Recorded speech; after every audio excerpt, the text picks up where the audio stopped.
Hello and welcome. My name is Corey Jalseth, and I'm the External Affairs Manager for the Rental Housing Association of Washington. I'd like to welcome to the first episode of RHA's new podcast, Housing Matters. And today our topic of discussion will be the pending ballot initiative in Tacoma, Tacoma Measure 1, the so-called Tenant Bill of Rights, brought to the ballot by the organization Tacoma for All. And if you're not familiar with the ballot initiative, that's okay. We go over that in my conversation today. And so hopefully by the end of this podcast, you'll have a little bit of a better understanding of the gravity of the situation if this does come to pass in Tacoma. My interview today is with Tacoma City Councilman John Hines, who represents District 1.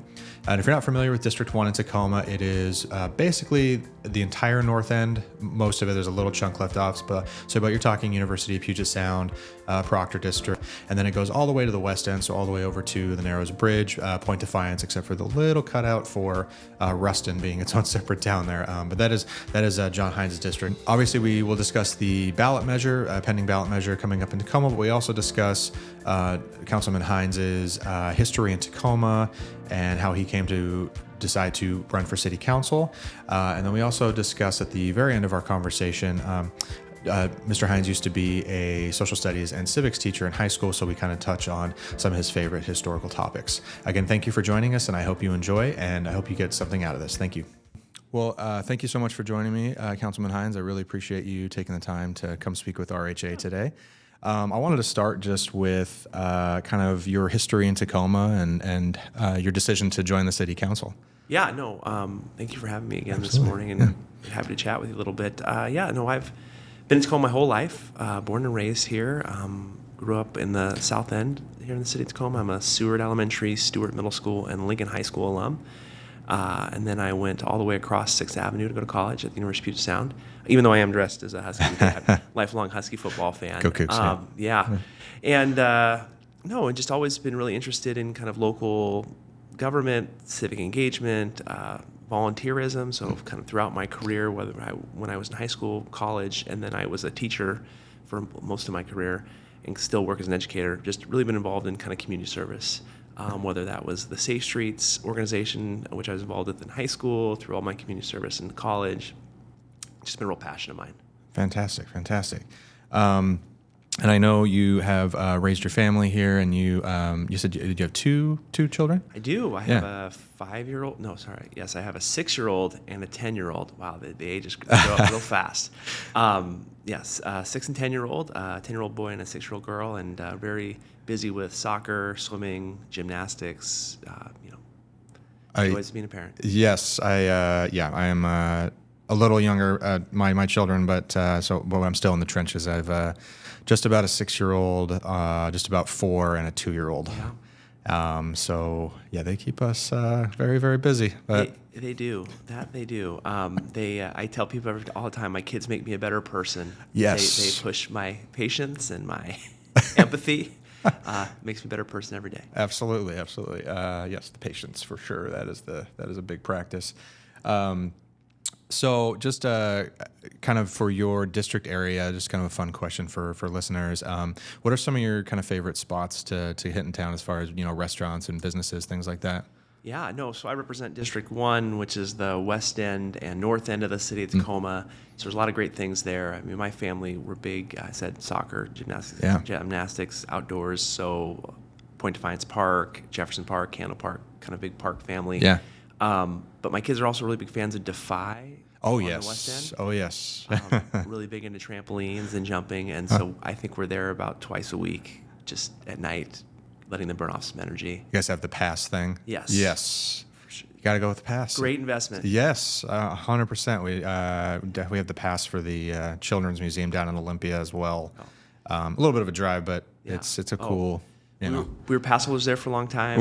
During the pandemic, we kind of moved out of that. But no. And with the weather, raining, having a big indoor space where kids can run around is very valuable. 100%. And then food-wise, I mean, we're pizza people, right? So, we're big fans of Katie Downs. That's more my wife and I's favorite place. Yep. And then we really like Tacoma Pie, which is on 6th Avenue, new place. I have not tried that place yet, yeah. Keep telling everybody to go there. Okay. Where on 6th Avenue?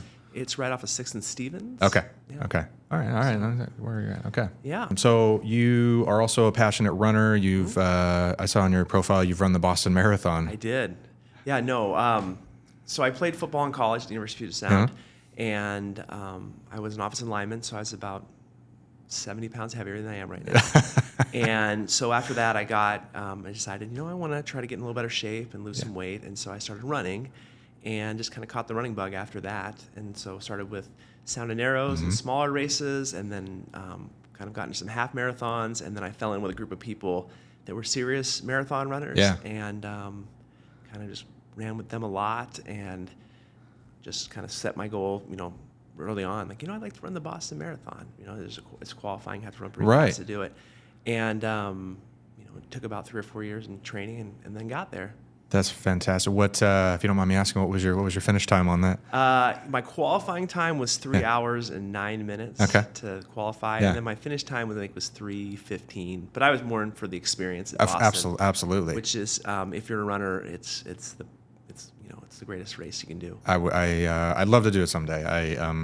I've done Sound and Arrows a few times, but I have never done even a half marathon. So I thought about maybe an Ironman for a little bit, but it's a lot. I don't know if I could do the whole thing. Well, you have kids, and that was one of the things that it was always a struggle with the marathon running is, it time consuming. It takes a lot of time. Yeah. Before we had children and I was running a lot, say, hey, I'm going to go run for about 4 hours and then I'm going to come back and I'm going to want to take a nap for about 4 hours after that. Harder to sell that to my wife when I have small children. You don't say, yeah.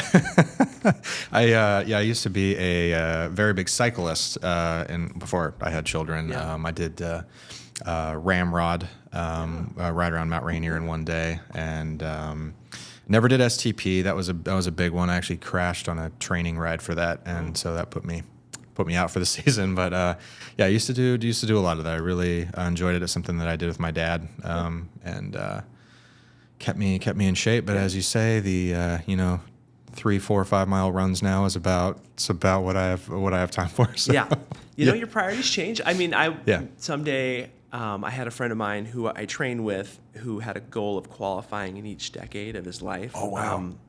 And so, because the times get slower as you get older. Sure, right? yeah. But still, so I think I missed I did that in my 20s. I missed my 30s. So, I could see myself going back to it later in life and say, okay, I'm going to try to get myself back in shape and do it. So absolutely.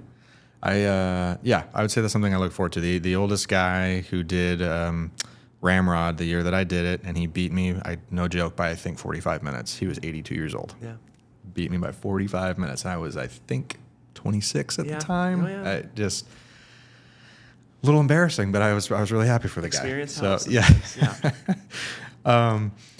Well, let's maybe get a little bit more into kind of the November election timetable, and how do you think, as far as council running, and I know you are up for election again as well in your district, but kind of how do you see the candidates and how the council could go? Yeah, I mean, there'll be a big change in the Hilltop District 3 race because Keith Blocker's been there for 8 years, and so that's an open seat. City Council is term limited to 2 terms, so 8 years, and then you have to transition off. So that will be a change, no matter who gets elected in that spot. Sure. The other spots, myself, I'm up, but I don't have an opponent this time, which was nice surprise. Made it nice, a much easier campaign cycle. I mean, I ran 2 really hard campaigns ahead of that, so I felt okay with having one that wasn't as robust. Yep. And then we have our deputy mayor is up, Christina Walker, and Councilmember Diaz is up. She was appointed to fill Councilmember McCarthy's role in 2022. Okay, I was going to say 21, but 22 is bad, yeah. So, potentially there will be some change with the change of the Hilltop Spice with Keith Blocker, but otherwise it could be very similar, roughly similar to where we are today, or it could be a big change. I don't think it's going to be a real big change. Sure. Just kind of my observations on the election cycle, but we'll see. Okay, all right. So going to the rental housing code and kind of the big thing on everybody's mind for November, you as the city council chose to amend the current code back in July, Can you discuss a little bit about how that was drafted and all that? Yeah, no, again, I think one of the things we talked a lot about back then was, the city's been working on a rental housing code for years. Yeah. They made changes in 2019, 2021, and then we made changes here in 2023. Really trying to kind of address some of the issues we'd seen kind of earlier in, pre-2019, just around eviction protections, fees, making sure people have safe and healthy places to live. Of course. And so the city had really kind of stepped in on a lot of those places. As part of that, we had a rental housing stakeholder group that was kind of putting together some rental protections that, kind of balance the need to provide protections for tenants, but also to make sure that, landlords still had the ability to, manage their properties, and make sure that they, were well maintained. And that kind of started earlier this year, and that group worked through some of these potential changes around increasing notice, capping fees, requiring a business license before evicting someone from your property. Some of the things that we kind of came to that made sense, right? That made sense both for tenants and for landlords. And so that was ongoing work. And so we were aiming to try to pull that together sometime this year, later on this year. And as you all know, that there was a ballot initiative that started collecting signatures earlier this year that led us to kind of have those conversations a little sooner than we had intended with the original plan. Mostly because we wanted to see if we could work with the people collecting signatures to say, hey, the city's already doing a lot of things you're asking for in this. Is there a way we can incorporate some of what you're looking for into our rental housing code, or instead of having a ballot initiative? Absolutely. Okay. So then you pass that, and it goes on the ballot, and Pierce County judge decides to knock it off as a false choice. You call it so. So now we have the Tacoma for All ballot measure 1, and would you be able to discuss kind of how that takes it a little bit of a step farther than what you guys put into place? Yeah, no, and I think, Corey, before I get to that, I'd probably talk about what we did with our Absolutely, change in July please, first, because I think we actually did a lot for tenants in July. I would agree. We went taking notice of rent increases from 60 days to 120 days. So we doubled the time of notice. We capped late fees at a percentage of the rent with a maximum of $75. We made it so you can't evict someone unless you have an active business license, which is something we've been trying to work on, where we need to have all of our landlords licensed so we know who's renting properties. We have a better idea where they're at. And as part of that, to have a business license, your unit has to be up to code. It has to, meet health and safety standards. So we did a lot of things that really made tenant protections much better here in the state of Tacoma for tenants. But the initiative looks at taking some of the things that we had come to and going further. And so in some of the areas, our proposal was 120 days notice, which doubled the amount of notice time. Mm-hmm. They're looking at 210 days for the initial notice, and then 180 days for a second notice. You're looking at 6 months, 7. I think 6 to 7, somewhere between 6 and 7. Yeah, I think 210 is 7 months and 6 months. I was a history teacher, not a math teacher. So going from 120 days to 180 days for that second notice with 210 for the first one. Yeah. Capping late fees at $10 versus our $75. Not allowing evictions during the school year for groups of people, identified groups of people like educators and people with families. And then also including relocation provision for rent increases above a certain percentage. So anything above 5%, there would be a relocation assistance component that would be part of it. And so, these were conversations that, council members and the group that was kind of leading the Tacoma for All ballot initiative had about trying to come to some agreement on and asking questions, really clear, critical questions about some of the provisions in their ballot initiative that we thought might be unworkable or might actually have a negative impact on some of the housing here we have in our community. Those conversations were not successful. Ballot initiative submitted the signatures and was on the ballot, and then we passed our changes and then went to put it on the ballot.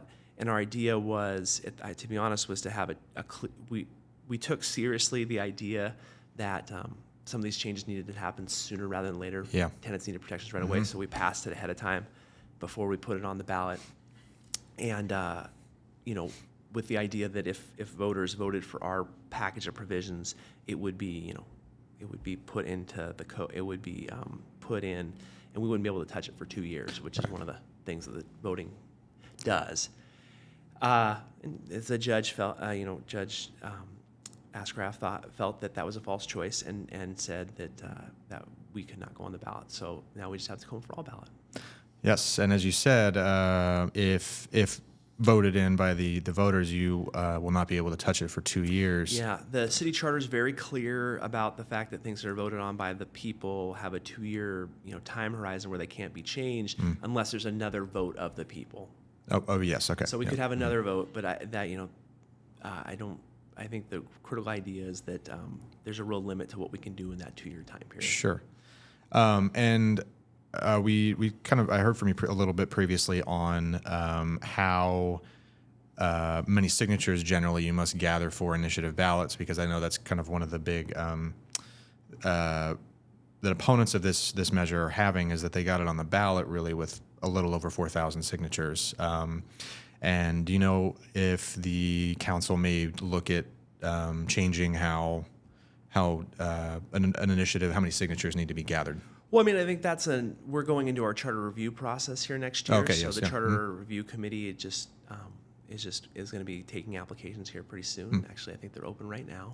If people are interested in serving on Tacoma's Charter Review Commission, committee, and our charter is like our constitution for our city. Yes. And the numbers for the initiative and referendums are based on what's in the charter. So that would be something the Charter Review Commission could look at. But I do think 4,000 signatures in a city of almost 230,000 people seems like a small number. Sure. I still think initiatives are important, and we want to have people have the right to petition their government and submit initiatives, but I think there's a question around how many signatures do we need to kind of go down that path. Absolutely. So a big issue that has kind of been brought up with this measure is tenant safety, and if you talk to attorneys for eviction law and things like that, it's already fairly difficult to or a lengthy process, I should say, to remove a problem tenant. Do you feel that this measure may impact tenant safety with others in their building? I mean, I think your point is a good one, which is I think the state has really done a good job stepping forward and really putting tenant rights kind of at the focus, and like really putting some clear provisions in to protect tenants from evictions, and just cause, lots of other pieces that are there. Right. So that we're not looking at a situation where there's a lot of people being evicted for no reason, right? And so I think the question we come back to is what additional protections does this provide, and could it get in the way of potentially someone who shouldn't be there anymore, who's doing things that are impacting other tenants, and that makes it more difficult. So I think that's an ongoing question that I've had about some of this too, especially as you've mentioned. I've heard multiple times that it's a difficult process to evict anyone here in the state of Washington, and it has gotten even more difficult, and rightfully so. I mean, if you're going to remove somebody from their household, be for good purpose. Yeah. You want to have a good reason why they can't be there anymore. It can't just be because you don't want them there anymore. There has to be a good reason. And so that was one of my questions around some of the protections in the initiative was, well, I feel like the state has done a really good job stepping up and providing a lot of protections already. And so, I didn't feel like this provided much additional protection beyond what has already existed. Sure. Actually, it could probably just get in the way in situations where there was a need to evict someone. We talk a lot about affordable housing and all that, and for Tacoma, a lot of the small landlords are really the ones who provide a lot of that affordable housing. So do you think this initiative will affect those small landlords, I guess more so than the big corporate guys? Do you think it'll really further degrade the amount of, I guess specifically single family units that are available? Well, that's a great question. And and I think just to reiterate, and I've said this multiple times, which is challenge we have in the state of Tacoma, and mostly throughout the state of Washington, is we just don't have enough housing for people in our community. There's just not enough at every income level. There's not enough housing. And so the most important thing we could be doing right now is getting more housing available and getting more rental properties out there that people could have access to in more parts of our city. Sure. And so that's something I've really been focused on. And actually, to think about this ballot initiative, something I've been trying to really come back to again and again is, well, we need more housing, right? That's the solution to a lot of the challenges we're seeing right now. But your point about would it encourage smaller landlords to kind of get out of the marketplace? I represent the north end and the west end of the city of Tacoma, and we don't have a lot of kind of what you would term traditional affordable housing. Maybe your subsidized housing, you would see like larger Tacoma Housing Authority properties. Sure. We have some. But what we do have is a lot of single-family homes that people bought 20, 30 years ago. They've been renting out for a long time that do rent below market rates. Right. They're 3-4 bedroom houses, which if you know the rental marketplace, that's desperately needed for families in our community. Very much, yeah. We don't have enough 3 and 4 bedroom rental properties, and so that's going to be these single family homes bought by people 20, 30 years ago, rented below market. And my concern is that those housing prices have gone up, right? They're worth a lot more than they were 20, 30 years ago. Yes. So I do get concerned that some of these longtime property owners are going to just sell the property. They're going to take their investment and they're going to walk away. And they're saying, I had a good run, 20 years of renting this house out, I'm going to sell it. And then that property is going to turn over. And, because the housing prices are a lot higher, and as you know, people want to live in Tacoma, and they're buying homes as fast as possible, those rental properties aren't going to be rental properties again. They're going to become single-family homes. There'll be a family buying them, or someone's going to buy them, and they're going to live there, which is great. I mean, it's great for community. It's great, yeah. But it also means one less yes. piece of affordable housing that's part of our, the stock we have here in our city. So that has been an ongoing concern I've had, because the way the incentives are, I wouldn't blame a property owner from deciding today, hey, I'm going to sell this and move on. I know, a big one when I've spoken with small rental housing providers is they worry about the relocation assistance, because whereas up in Seattle you have the Seattle I don't want to say bureaucracy, but you have the organization that kind of helps with that and covers that cost. And this measure, really seems to put all of that on the landlord. And so if somebody decides to go and all of a sudden they have to cut a check, and as you said, they have to give the rent increase, between 6 and 7 months ahead of time. So you may have to cut somebody a check for their relocation assistance and months before they actually vacate your property. If I'm understanding the measure correctly. The way it is really clearly written is that when you give your 210-day notice for a rent increase above 5%, and the relocation assistance goes up based on the amount you raise the rent, by the 180-day mark, you need to issue a check to the tenant for that amount for relocation assistance. I think that was probably one of the things that most concerned me about this ballot initiative.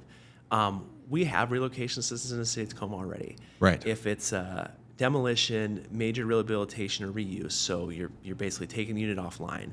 We have a program where lower income tenants that qualify get $1,000 from the landlord and $1,000 from the city for relocation assistance, and that seems to work pretty well. My concern about what's in the ballot initiative is there's no upper bound on that. Right. So if you're renting a $4,000 a month penthouse here in the city of Tacoma, up on Proctor or something, or somewhere, and your rent goes up by 5% or 10%, then you're looking at a check between $8,000 to $12,000 6 months before your rent increase goes into effect. And in that situation, maybe we're not. Maybe it's a larger corporation that's cutting the check, and people are less concerned. But I would just go back to our conversation about the single-family homeowner. If someone's renting a single-family home, let's say they only own one, and it's in North Tacoma, and they're renting it 4 bedrooms for $2,000 a month, and then they need to make some major repairs, or they're finally deciding they want to bring the rent back up to closer to market because they need the money. They could be out, if it's more than 10%, they could be out $6,000 that they have to give right then, and that could be a real hindrance. I think we have a lot of property owners who don't have a lot of extra cash laying around, that their wealth is in the property that they own. Yep.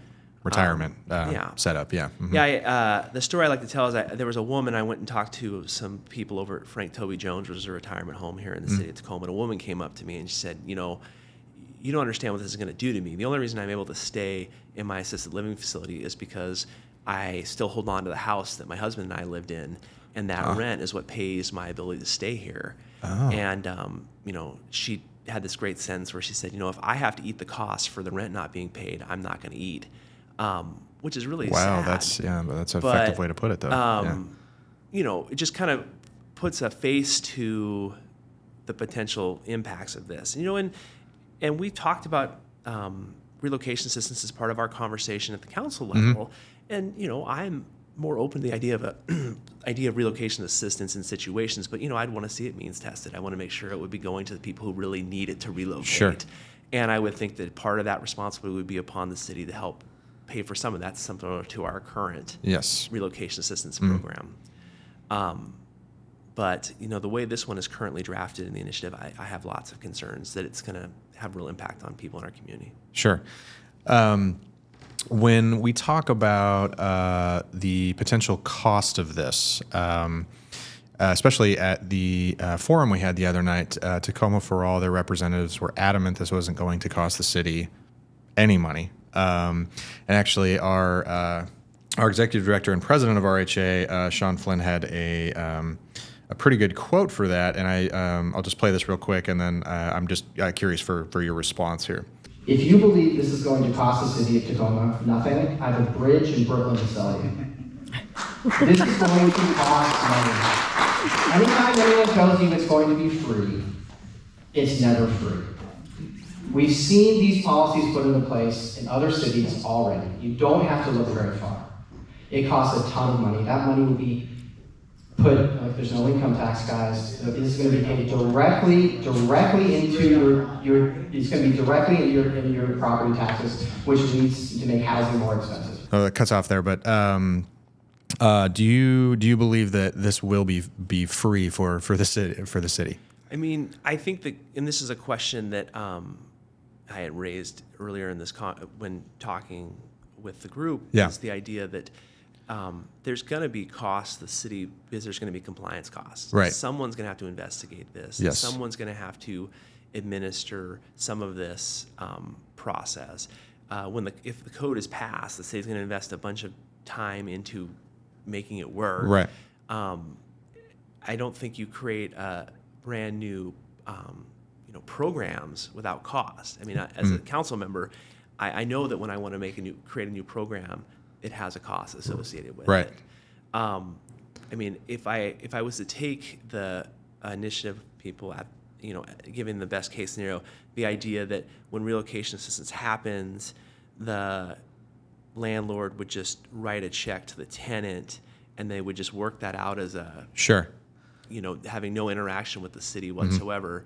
I guess maybe they would have no cost, but I just can't imagine that would be how it would go. Right. I think there would be disputes, there'd be investigations, there would be compliance costs, we'd more likely than not need more staffing and able to do this. The notice provision is another good example, unrelated to the relocation assistance.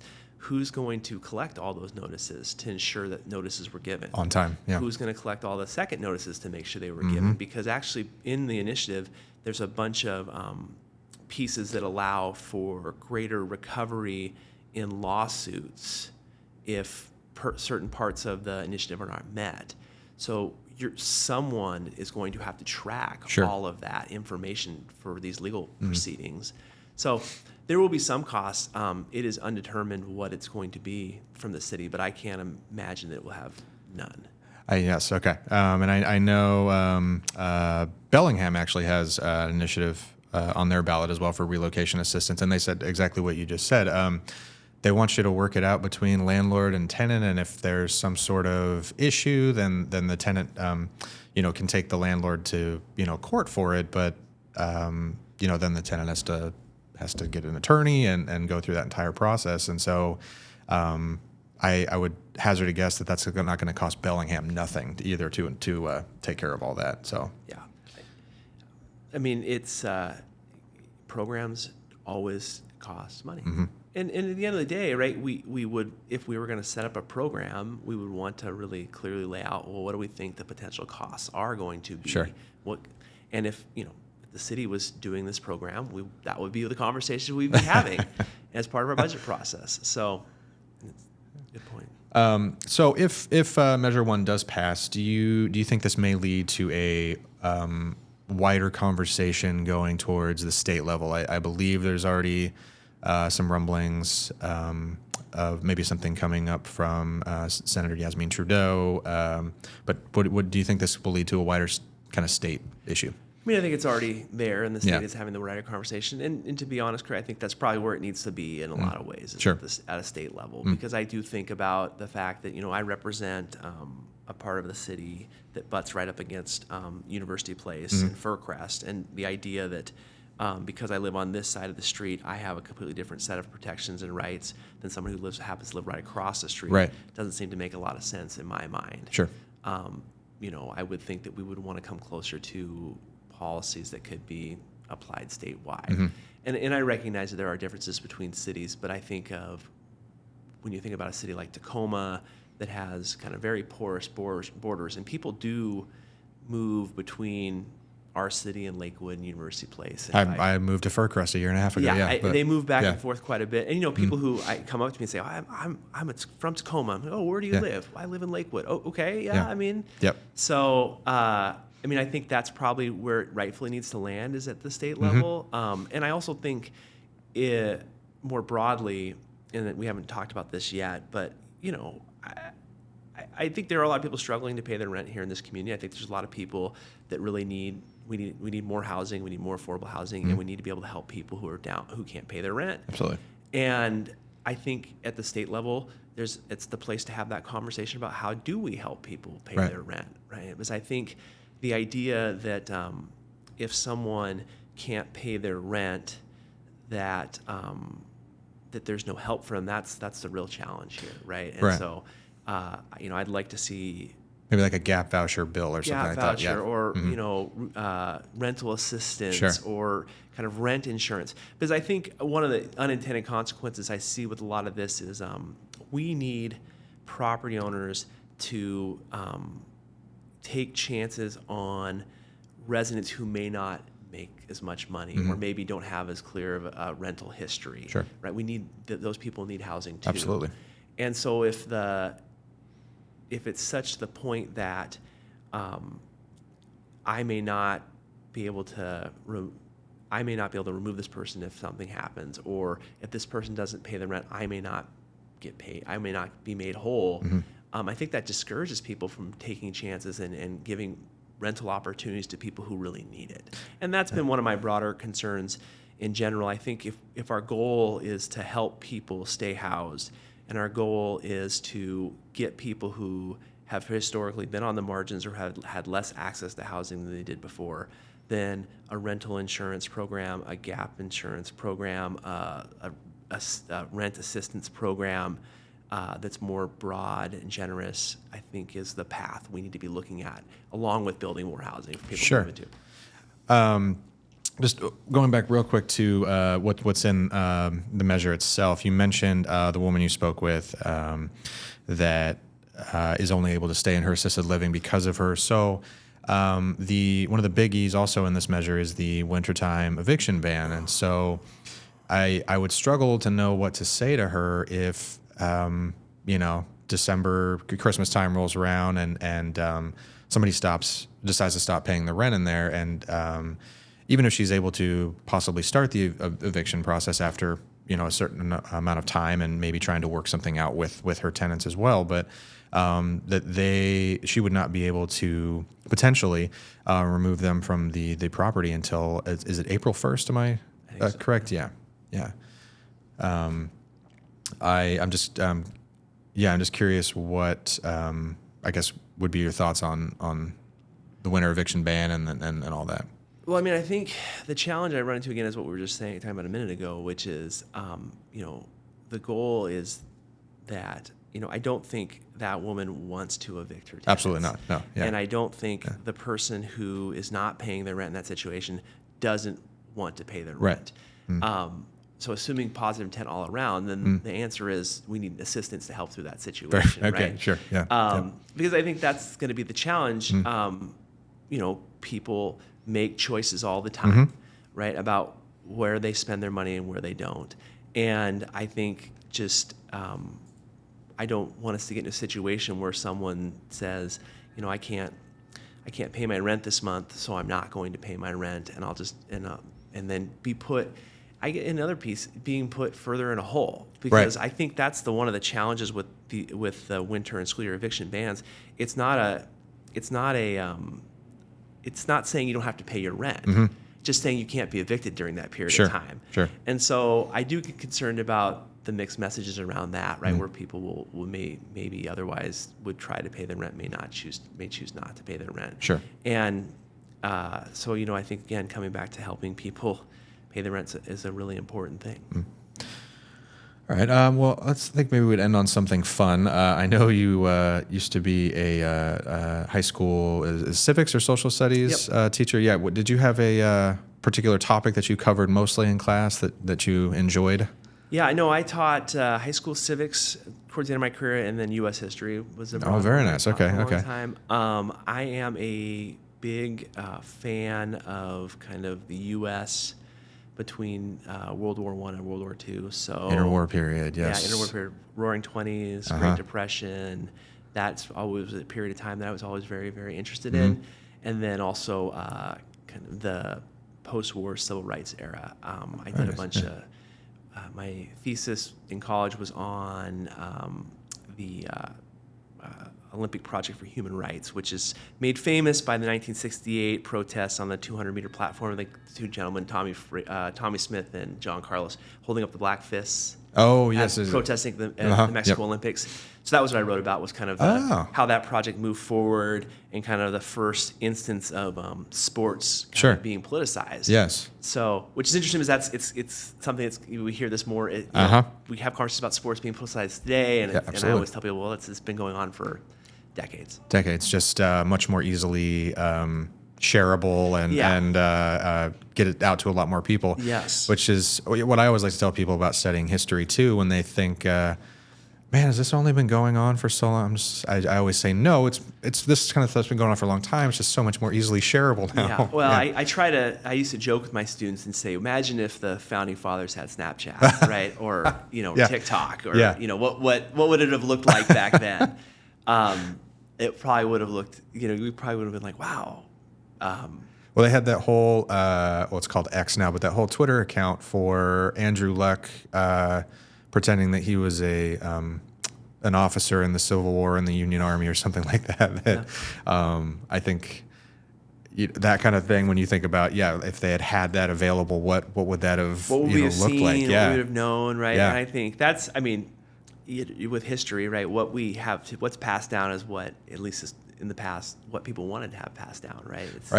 We're seeing what people wanted to see get through to us. Absolutely. So always have questions about what we're not seeing and what stories aren't being told. So those are my things I love to talk about. Excellent. Well, thank you very, very much for your time. I appreciate you coming in to talk with us, and I'm sure our members will have a great time hearing what you had to say, and very, very informative. Thank you so much. Hey, thank you. Appreciate it. Okay.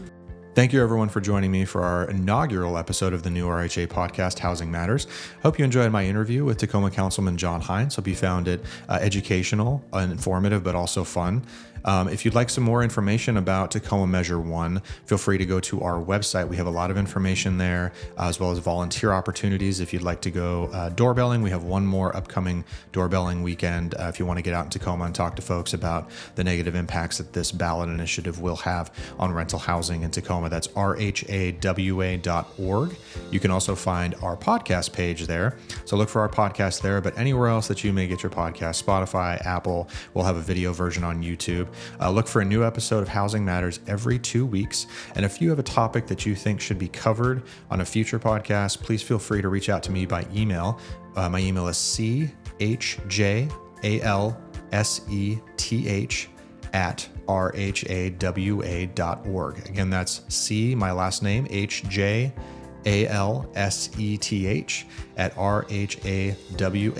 @rhawa.org. Thank you very much for joining us for our inaugural episode. The views expressed in episodes of RHAWA's Housing Matters podcast do not necessarily represent the views and policies of the Rental Housing Association of Washington. Formal legal advice and review is recommended prior to selection and use of this information. RHAWA does not represent your selection or execution of this information as appropriate for your specific circumstance. The material contained and represented herein, although obtained from reliable sources, is not considered legal advice or to be used as a substitution for legal counsel. Copyright 2023.